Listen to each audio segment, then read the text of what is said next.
take it away. I appreciate it, Ross. Well, first of all, this is Paul Journey week for us, and so we're excited about everything that's going on in our building and on campus and throughout our athletic department when it concerns Paul Journey. Kind of a daily focus each and every day, and we're going to have a big Paul Journey appreciation dinner on Thursday night, and our 3 football players that are going into the Hall of Fame this week will be there: Dwayne Allen, Daquan, and Jacoby Ford. And really exciting, especially for me personally, to have been around here long enough now to have some guys going in the Hall of Fame. So that's pretty cool, and so deserving. And Dwayne will speak at that on Thursday night. So our Paul Journey program it's the model program, student athlete development and player relations program in the country. And lots of people are trying to model that, and it's something we've been doing for 13 plus years here with Jeff Davis, and as the architect, and really started it when I got the job as an interim. I went and got him and next door and said, hey, here's kind of my vision, and man, we've been going ever since, and man, he's done an amazing job. The pillars are striped and see you in life in 5th quarter, and then what we call overtime. And striped is all about personal growth. Our see you in life is about life skills and all of our community service that we participate in. 5th quarter is about our career and professional development. You hear about our micro internships and all those things, and service trips abroad.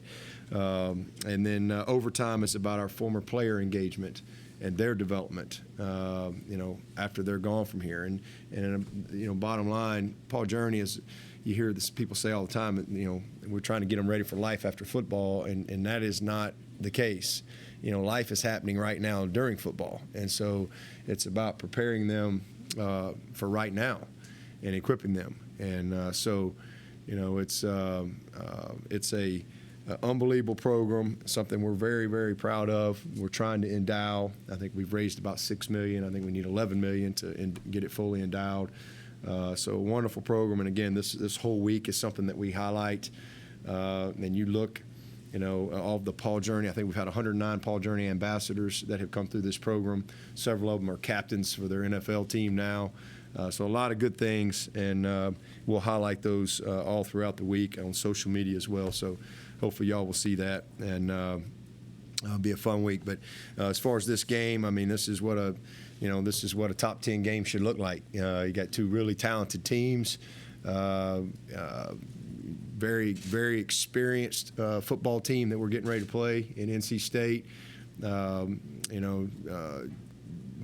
Just both sides. Again, similar to last week as far as just, veteran leadership. They got a bunch of guys that have played a lot of ball, been very successful. They're a really good football team, very well coached. Dave's done an amazing job, putting this group together. Some of them seem like they've been there forever. They've gotten Peyton back, Wilson back on defense, and he is one of the best players in the country to go right along with, what was already a great defense. So I think he's outstanding. But, you look at their offense, I mean, they're complete. They got a really good offensive line that's played a lot of football, one of the best quarterbacks in the country. I mean, Leary is special. I mean, he's a pro. This league this year is unbelievable when it comes to quarterbacks. I mean, truly is. And it seems like we play every one of them. But there's a lot of guys that fans of the ACC need to enjoy watching, because you got a lot of guys that are going to be playing on Sunday coming out of this league, and Leary's one of them. He is a great football player, really understands the game. They've got 2 hard-nosed downhill backs that flat out can tote the rock in 0, and 3 excellent receivers. 88, 5, 15, 11. I mean, they've all made plays. 5 is their guy, as far as a guy they're gonna script into all their touches, whether it be handing him the ball, screening the ball. He's even thrown the ball a few times. So he's a really good football player, very savvy, a big RPO guy. They're physical in the run game. Going to run a lot of counter, a lot of stretch, and then they're going to take a million shots and they're going to push the ball down the field. So big challenge from an offensive standpoint, getting ready for them, and then defensively, they're complete. I mean, they're complete. They've got, really good players at all three levels. They're very confident in their scheme and what they do. They understand their scheme very well, and they put their players in position to be successful. But very physical. These three linebackers are outstanding. I mean, 32-1 are all conference guys. And again, now you throw 11 back out on the field who unfortunately couldn't play last year. He's a special player, very aggressive as far as how they fit the backers in their scheme. They always got 4 or 5 guys coming from somewhere, and then very disciplined on the back end. So not giving up a lot of points, stingy group just like they were last year, and an aggressive group. Dangerous in the return game as well. So again, a complete team and a top 10 matchup. This is going to be a lot of fun. We're excited about being at home.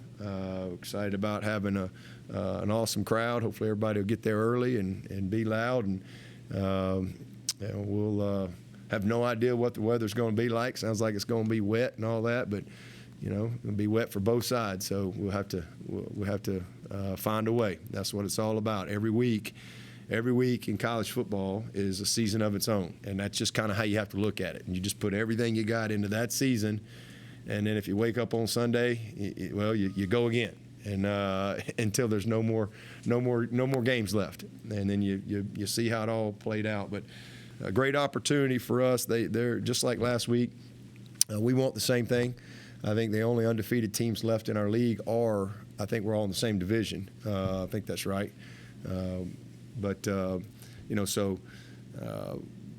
Both teams want the same thing. Both teams want to stay in control of their destiny, and this game will provide that opportunity. With that, I'll take your questions. Coach, NC State plays a lot of dime coverage in their secondary. What kind of a different challenge does that present for DJ? Well, there are a lot of zone. You got to be very patient. They force you to be very patient in how they play structurally. They will pressure you. The biggest thing is identifying them, because they're with the way they play their front and their star player, in the middle there, you have to be on the same page communication-wise as far as, where they're coming from, and making sure that your OL and everybody's tied together. And then, a lot of zone pressures, where they've got guys dropping, drop-ins, they'll drop D tackles. And so understanding your throwing windows and again, just it's not always as clean, when you line up and play a team that's going to play a bunch of man coverage on you. This is a team that's a little more multiple in what they do coverage-wise. And again, they'll give up some things underneath, but you gotta be disciplined enough to put the drives together, and first of all, you got to be physical enough up front, to hold up, because it's a very physical group. And then again, they will zone pressure you to death, and you got to be on the same page communication wise. Dabo, Clemson has kind of dominated this series under you in terms of wins and losses. But do you think State's recent success has kind of re-energized this rivalry a little bit? I mean, I think they've always been good. We've won a lot of games, but, they've all been tough games. I think NC State's always been a really tough opponent. Ever since I've been at Clemson. So it's be my – I guess it's my 20th year, but I don't think we didn't play them in COVID, did we? I think they weren't up. So it's my 19th time to play them, and as far back as I can remember, Phillip Rivers was the quarterback when I came in here in 2003. So as far back as I can remember, they've always been tough. It's always. We've had some games, a few here or there that maybe, got out of hand, if you will, but most of them have been really hard-fought, games, and I'm sure this will be the same. Coach, with DJ at this point, is there, and the improvement that he's made as the years gone on, are there one or two things that jump off at you that you see now that it's like, wow, he's really made a leap, either pre-snap or after the snap? Yeah, well, the biggest thing is confidence. He's just in a different. playing with a lot of joy. I mean, he's very confident, and that's the first thing that jumps out. He wasn't very confident last year. He got in a bad spot. He's in a good space there. And then just what he's done, with his legs. I mean, that's the biggest change. I mean, just his confidence in running the football, but also just creating and extending plays, and then his accuracy. But I think that's just a reflection of just his confidence. I think that's, if you're not very confident, you're probably not going to be very accurate. And now he's just at a very good spot from a confidence standpoint, and his accuracy's been a lot better. And then the guys around him have been better, and it's just kind of all come together well. He's much more confident with the guys up front. I think they're doing a good job for him. But he's again 4 games. I mean, working hard every week to just stay consistent, and so far he's been able to do that. Coach, you have to have a short memory at corner. We spoke with Nate Wiggins yesterday. It seemed like he was as confident as ever in his abilities. You feel like those corners have really put the last game behind them? Well, yeah. I mean, you have to. I mean, that's what a windshield mentality is all about, right? You can't worry about what happened last week, good or bad. You don't get to carry any points over, and you don't carry any bad plays over either, unless you let it carry over. So you got to move on in this game. I mean, you got to move on. I know. A lot of times, people outside don't move on until you play another game or you win another game or whatever. But when this is what you do, you have to lock in on what's next, and otherwise you're not going to get any better. You have to focus on what's next and learn from what's behind. That's very important. Like, what happened? Let's take ownership of it. Let's learn from it. Let's grow from it, and then let's go apply those lessons. So that's what getting better is all about. And it was a rough night, not just for him, for that whole position. So we've got to be much better for sure, and hopefully these guys will have a little more sense of urgency and be a little more detailed and take a little more ownership of what they got to do to make sure they're ready to execute and to play the technique and the fundamentals that it takes to be successful. I was going to ask if Malcolm, Sheridan, and Lakuba, if they'll play. I don't know anything at this point. We're hopeful on all those guys. So we'll just see where they are as we go through the week. How much of the problems with the corners this past Saturday were a matter of strictly just not turning their heads? Say that again. I'm sorry. How much of the problems stem from them just not turning their heads around, because there's a lot of contact? But Yeah. We did not play the ball well at all, and we didn't play our technique well. I mean, again, you have one situation, you got to press bail, and you're on top all the time, and then all of a sudden we're staring in the backfield and the guy runs right behind us, and that should never happen. It's a basic technique, but again, we've got to do a better job of coaching it and teaching it. We've got a couple young guys that can really play that we've got to, they're going to get better, and they're going to get better in a hurry. And we'll look back here and down the road, these will be great all-conference type players as they get into the meat of their careers here, and they'll be like, well, they got baptized a little bit as freshmen, but that's just part of it. So we've got to do a better job of teaching them, and they've got to play the ball better. They got to track the ball better. There's a lot of things we got to do better there, but it starts with us as coaches. Coach, it's kind of been an epidemic across the country with kickers missing very makeable kicks, costing their teams games. Guy like BT Potter just keeps his head down. He's 7 for 7. How much easier does he make your life when it's 3rd or 4th and 4 and it's a 52-yard field goal to tie the game? Yeah, I mean he's a great one. I mean I haven't seen all the kickers. I think he's the best kicker, but I haven't seen them all. But I just know what I see in practice every day, and I mean he's just amazing. He's a complete guy. I mean he can really do it all. He's a great leader too. He's one of the better leaders we've had in here. I mean he's just a committed kid. Came back, for this extra year. This is kind of his COVID year, if you will. He certainly could have, I think, been drafted or certainly be on a team right now. But he really wanted to come back. He had some more goals he wanted to achieve as a kicker. I think he wanted to better position himself for the next level, and so he's taken full advantage of it. But man, we're very, very confident in him.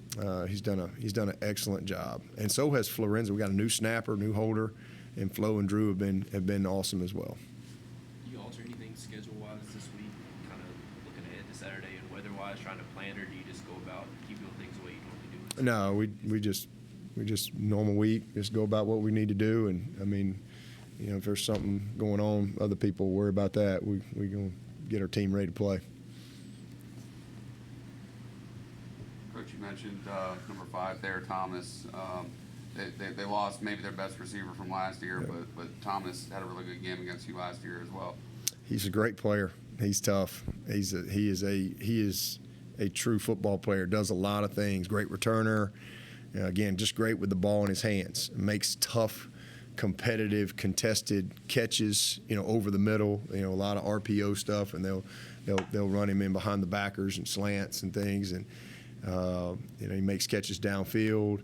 I mean, really, there's really not anything you can't do. Yeah, again, he can throw the ball, but he's a reverse guy. He's a screen guy. I mean, he does it all, and really, really good football player, for sure. One of the better players in this league.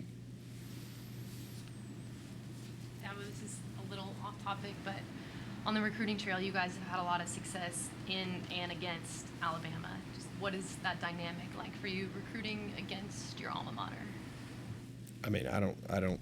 They're no different than anybody else. I mean, you know, we recruit against whoever. It doesn't matter where I went to school. I mean, that's, you know, Alabama's, you know, they're going to sign the best players every year. I mean, that's just, they've always done that, and we try to sign the best players every year as well. And you know, so when that's your philosophy, you know, you're gonna, and you know, we sign a lot of the best players. They sign a lot of the best players. So as a result, you end up recruiting against each other a lot. But you know, got a lot of respect for Coach Saban. I mean, does an amazing job. You know, it's not surprising that we get on a lot of the same kids. So I think we're looking for a lot of the same things. But as far as just from a personal standpoint, it's you know, been doing it a long time. You know, so I don't even think about it. Do you plan on working more with wet balls this week? Yeah, we'll definitely, you know, have some wet ball drills, you know, quarterbacks, running backs, snappers, punt catchers, you name it. You know, we'll deal with punters, everybody that handles the ball. We'll have to make sure we got some good work on that this week. And we do that, you know, a good bit, you know, throughout the year, but be a big emphasis this week. And with the ball being so wet, do you maybe potentially plan on giving more touches to your running backs this week? Well, I mean, you know, it depends on if it's 50-mile-an-hour wind or something. DJ's got a good arm, but I don't know how good. I don't know if it's that good. So I don't know if anybody's going to set any passing records if you get a situation like that. So you got to find a way. You know, you got to find a way to win the game, regardless of what the elements are. You know, so if it's run it 70 times or throw it 70 times, you just try to find a way each and every week. And as I said earlier, then you get ready for the next one. Has anyone jokes about building a wind tunnel here in the building this week? No, not that I've heard of. Coach, you mentioned it, 4 different teams in the Atlantic Division undefeated. A lot of people talked about your non-conference schedule and, you know, Notre Dame having a rough season, but this Atlantic Division, what Syracuse is doing, Florida State bouncing back, it's one of the toughest divisions in the country, isn't it? Absolutely. I mean, yeah, I don't know why people talk about our non-conference. I mean, we're playing, you know, we've played 10 Power Fives forever around here. You know, we've played some of the best of the best for a long time, for as long as I can remember. And you know, if somebody's not having a good year, I mean, you can't do anything about it. I mean, you're playing Notre Dame, you're playing South Carolina. You got Notre Dame is Notre Dame, South Carolina is, you know, in the SEC, an SEC opponent. So in a rivalry game. So I mean, that's great out of conference. You know, so we play 10. A lot of people don't. A lot of people play like 8, and then they play a bunch of, you know, smaller level ones. But we've always, you know, played a tough schedule. But our league, man, in our division for sure, I think, and I haven't seen everybody, so it's hard to really truly gauge and comment on it. But I know this: our league is strong, and our division. It's going to be a battle every single week with these quarterbacks, because everybody's got a quarterback, and when you got a quarterback, you got a chance. There's no doubt about it. And this is I'm telling you, a bunch of guys that'll have a chance to play this game for quite a while in our league. So it's exciting. I mean, it really is. And again, you're going to see one of them this week. This kid can really play. Dabo, sometimes when a secondary is struggling, a pass rush can be its best friend. What can you guys be doing to generate more pressure up front? Yeah, we've generated some pressure. We just some guys we've seen a lot of quick game this year. Guys getting the ball out quick, a lot of screens. But then this past week, just ball came out quick on some press man, and we just did a poor job playing technique. But we got to finish on some too. We had 3 sacks, and we should have had literally at least 2 more where we got him, and we got to finish. Did not. I didn't think we played in totality, as well as we can. We didn't play bad, but as well as we could, because there was a couple plays that I think we could have finished. And then this game last year, I mean, I thought we played really hard, very physical. But we 7-7 in the, I guess, in third quarter. And we did a poor job on third down defensively, and we did a poor job third down offensively, which really got the time of possession way out of whack. And I thought the latter part of the game, we lost our discipline. I mean, we had some critical penalties. We jumped offside, I think, 4 times, if I remember correctly, in this game, that really, really was costly. We just gotta execute our scheme. Everybody's got to do their job. Nobody's got to do anything extra. Everybody's just got to do their job with the type of effort and technique that's required. What's your assessment of Ruke so far? Good. He's doing good. I'm proud of Ruke. He's got a little bit of a bum hand, but he's had a nice year for us. He's doing a good job after 4 games. He's a positive, heading in the right direction. Long way to go. Those inside backers had a kind of a back to following Skowski and Spector. What's your assessment of how that's evolved so far? Good. Trenton's learning every week. He doesn't have the experience of Balin or Skowski as far as the some of the nuances of the position, but he covers up for some of that. With just his effort, his speed, his athleticism, and he's learning every single week. As far as his eye discipline and fits and just keys and things like that. He's a great player. He flies around. You see him. Sometimes he makes some mistakes, and again he's so fast and so athletic. He covers up for it. And then Trotter he's really good. He's really, really good. Very pleased with all of our backers. Barrett Carter, Simpson, Trotter. That's a really good group. We just got to clean up some things on the edges in our coverage, and if we can tighten that up, we'll be fine. But you got Tyler Davis back on Saturday. He had a really good game. I think you expect to get Xavier Thomas back this Saturday. How excited is he about finally getting to see the field? Well, that's a leading question. Man, that's what a veteran move right there. Leading, is that what y'all call leading question? It's a good one, though. Tyler Davis was awesome. He was MVP. We hadn't had him for a couple games, and really we haven't had our D-line. As I said coming into this, I really felt like our D-line was, had the depth of that 14 group. Had the star power of that 8, but the depth, and it's a good thing because we've needed it. We hadn't had Xavier Thomas yet. Tyler Davis played in the first game, missed 2 games. Brzee, obviously had to miss. Tre Williams has had to miss, and so it's been kind of guys in and out. But our depth has won the day. It's been really, really good to see what I thought we had. Guys have. K-Part, that kid is really coming. Peyton Page is coming. When Tre has been available, Tre has shown that, man, he can really be a player. Ruke is what we thought he was. Getting Brian back going, I think he had a lot on him, obviously, and did some good things, but, could tell he hadn't really practiced a lot and was a little rusty. So getting him back, going full throttle. Tyler Davis missing 2 games. So we really haven't been full group.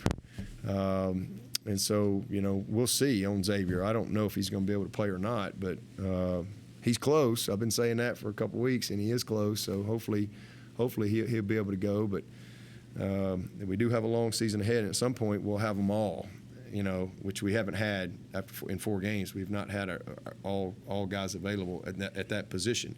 But our depth has been a blessing, because if we didn't have it, it'd been a different story for us.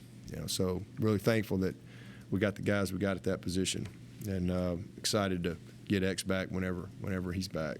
Expect Tre to be back this week? I do expect Tre to be back.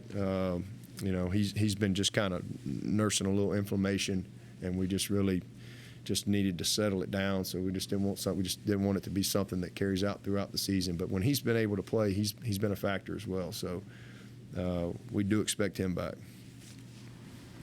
I guess in terms of some of those plays Tyler was able to make down the stretch, do you think it's the rotation and how fresh he was and some of those D tackles are that allows him to make those? Well, I think definitely being able to have depth like that to where, you can manage the snaps a little bit is a definite factor for sure. Especially because most offensive lines, in a game like that, you don't have a huge rotation. Just relentless effort. Great technique, and that was a great tape for him. I mean, he did a lot of good things that you noticed, but a lot of good things that you probably don't notice that are factors as well. So I'm really proud of TD and, where he is right now. Good to get him back going healthy. Sitting him those 2 games was what he needed to really kind of get himself to, again, because he would have kept playing, and we just didn't want it to linger around. So, glad to get him back, and we're going to need him to have another great one this week. Was Justin Maskell starting over Miles last week? Was that just a better week of practice? Yeah, he just played better. He just graded better. As I've told y'all, we feel like we got 4 starters at the position. Really 3 right now because X has been out. But we felt like coming in the year we had 4 starters, and Miles played a lot better this past week, which was good. But not that he's played bad. Maskell played great against La Tech. He had a great game. Just played better, and so that's it. Any questions for Coach from Zoom?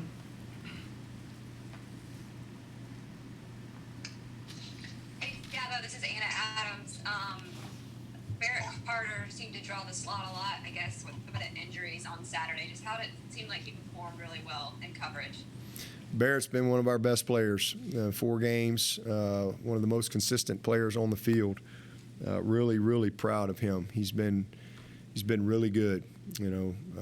Very few mistakes. Very consistent. Very consistent. His effort is tremendous. He's very detailed in his preparation, and one of the best players on this team. All-around players. Just done a fantastic job for us. Very, very bright spot on our team right now.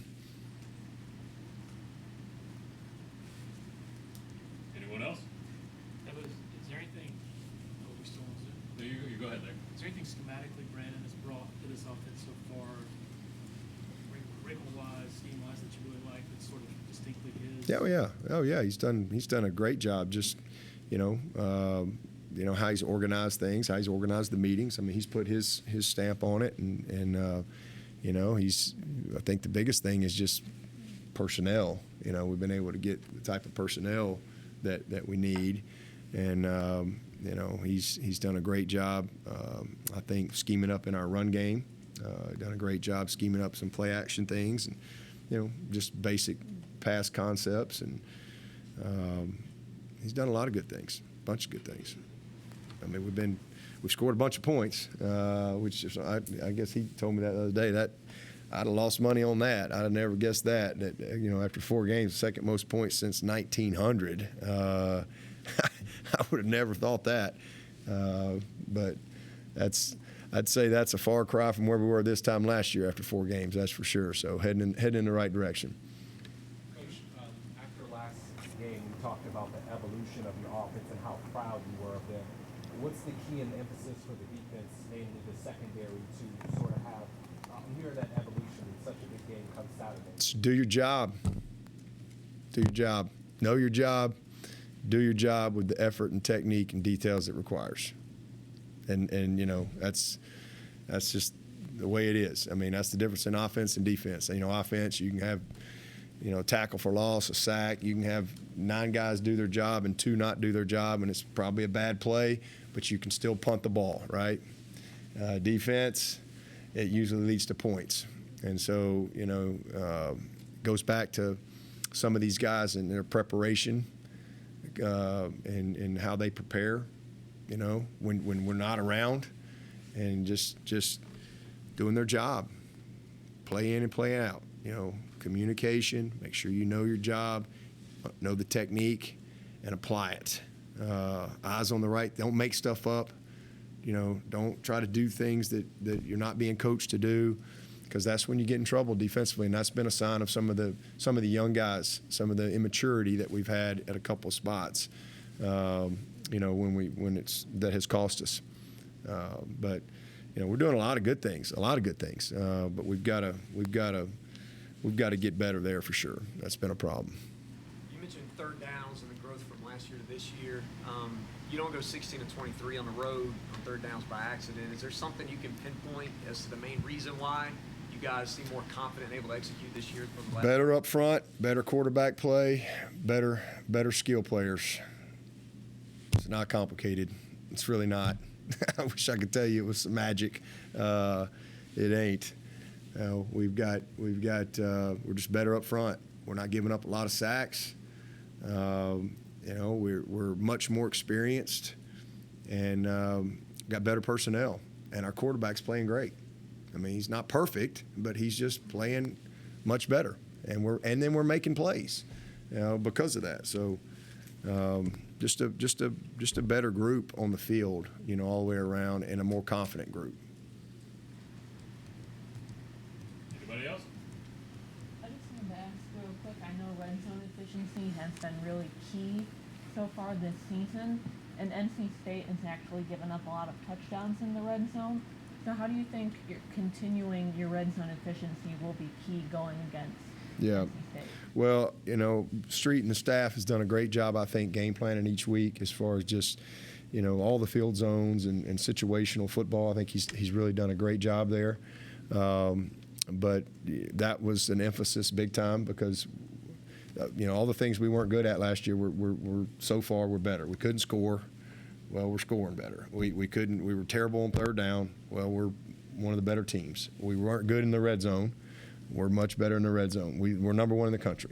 So we're doing a lot of good things, but it's been a big emphasis. And then again, just being more confident in all those areas. So it will be key. I mean, some of those things. I mean, they hadn't had many people probably get in the red zone. First of all, I don't know how many teams have got down there. So I'm not sure. You can find out how many times the offenses have got down there. So only 5. Well, there you go.